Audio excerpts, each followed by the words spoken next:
This story isn't just about a woman picking up a violin. It's about how the quietest person in the room can carry the loudest truth. When a group of elite teachers mocked a cleaning lady by asking her to perform, they never imagined they were about to witness something that would silence the entire academy. Teachers once mocked a humble woman by asking her to play the violin, assuming it would end in public embarrassment. They thought they were setting her up to fail, all for a few cruel laughs. But as she gently lifted the bow and drew it across the strings, the smirks on their faces melted into stunned silence. What followed would forever alter their views on talent, respect, and the danger of judging someone too quickly. At Harmony Academy, a well-respected music school, Margaret had quietly worked as a cleaner for nearly 8 years. She moved through the grand halls, each morning polishing the wooden floors and wiping down music stands, always unnoticed. She was 38, her presence often ignored by the same faculty who filled the building with music, lectures, and refined conversation. Every morning, sunlight streamed through the tall glass windows, casting a warm glow on the empty auditorium. As Margaret cleaned, she often hummed to herself soft, melodic sounds that echoed beautifully in the acoustics of the concert hall.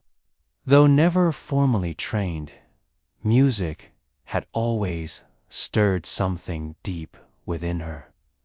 "Still here, Margaret?" Professor Williams called out as he entered the hall, straightening his designer tie. His tone, like always, carried a hint of superiority. Beside him walked Dr. Richardson and Professor Hayes, both barely glancing in Margaret's direction.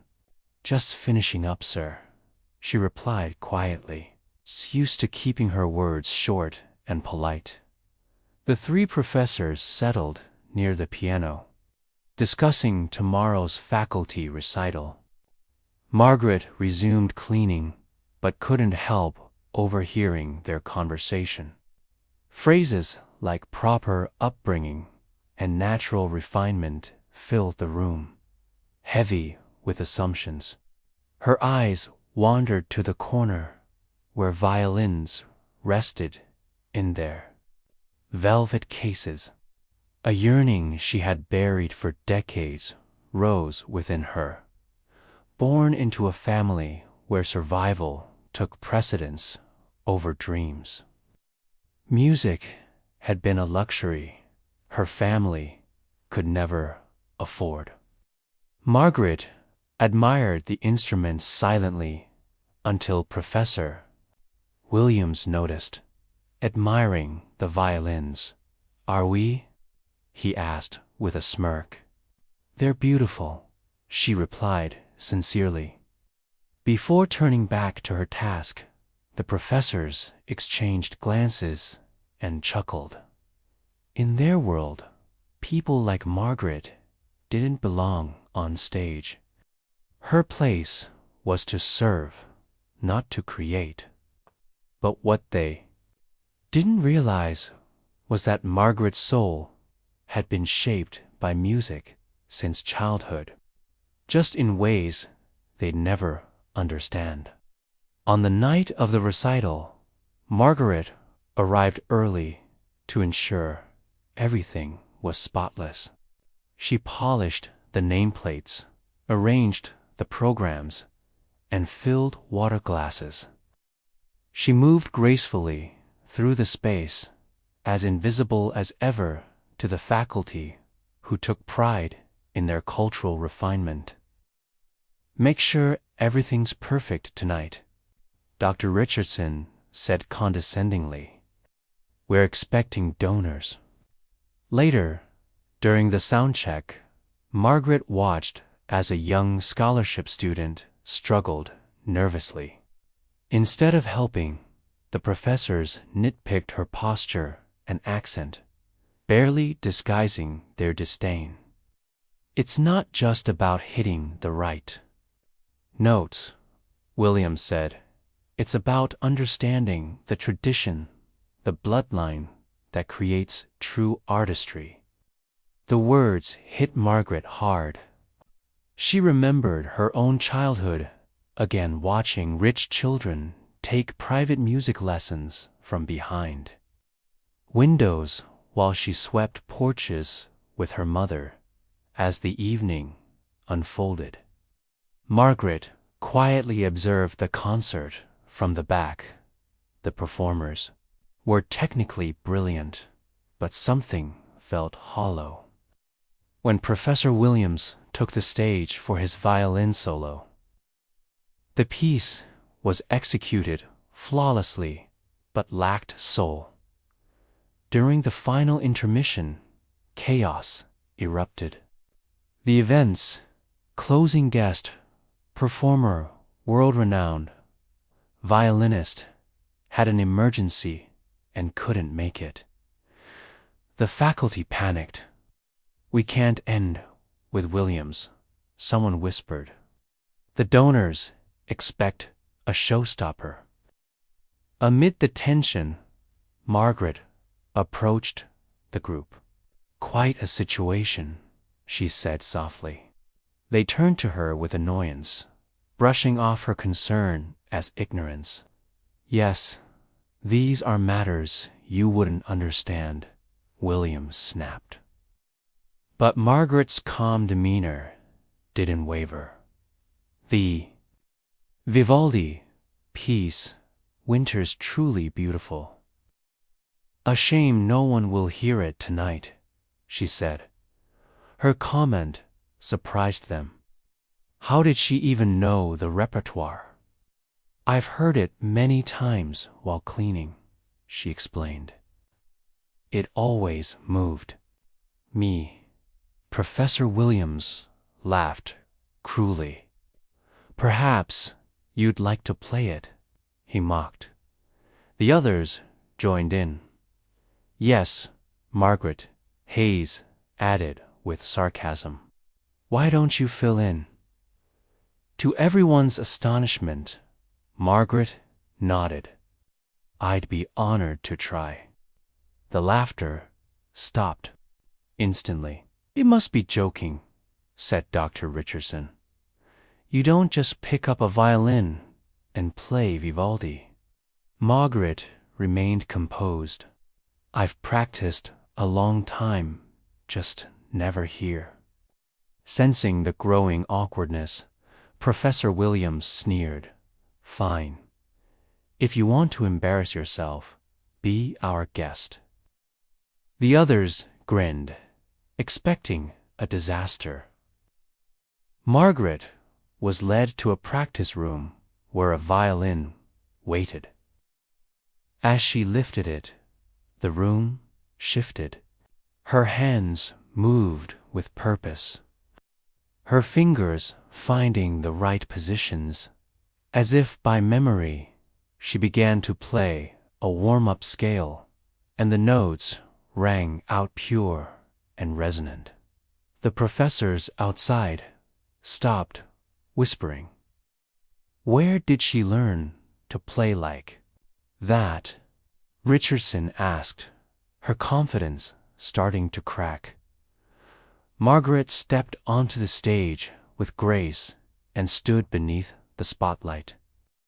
She wasn't wearing a gown or makeup, just her simple uniform, but the room fell silent with anticipation. When she began Vivaldi's Winter, The audience instantly knew something was different. The music wasn't just accurate, was alive. Her interpretation had emotional weight, storytelling, and heart. Each phrase seemed to breathe. The hall leaned in. The energy shifted from polite interest to rapt attention. Some closed their eyes, some cried. Faculty stood in the wings, stunned.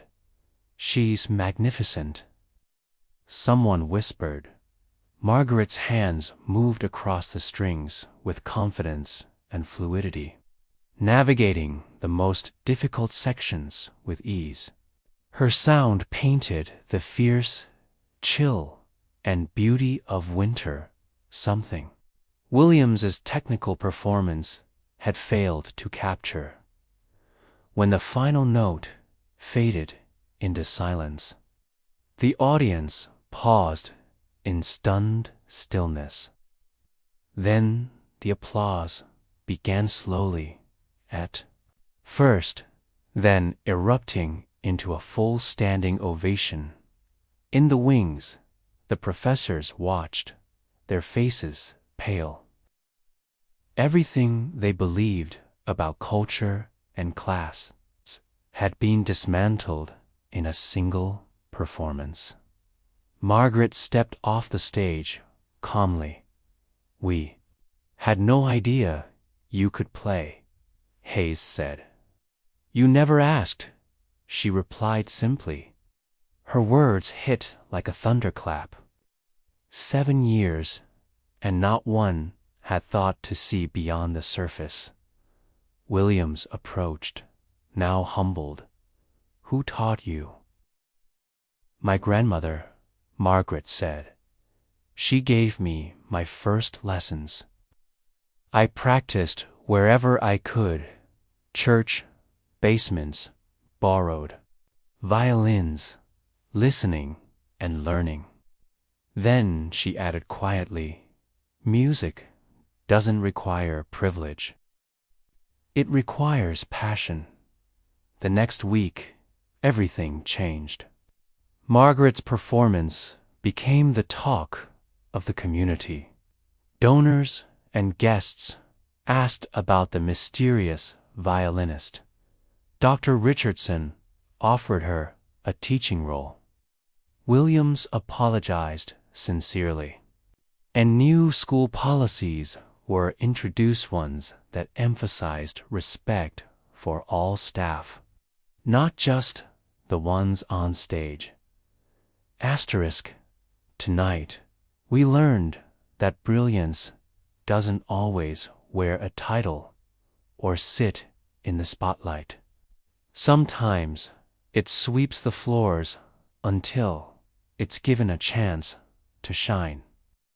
Margaret's story is a reminder that passion can outplay privilege, and that true talent knows no social boundaries.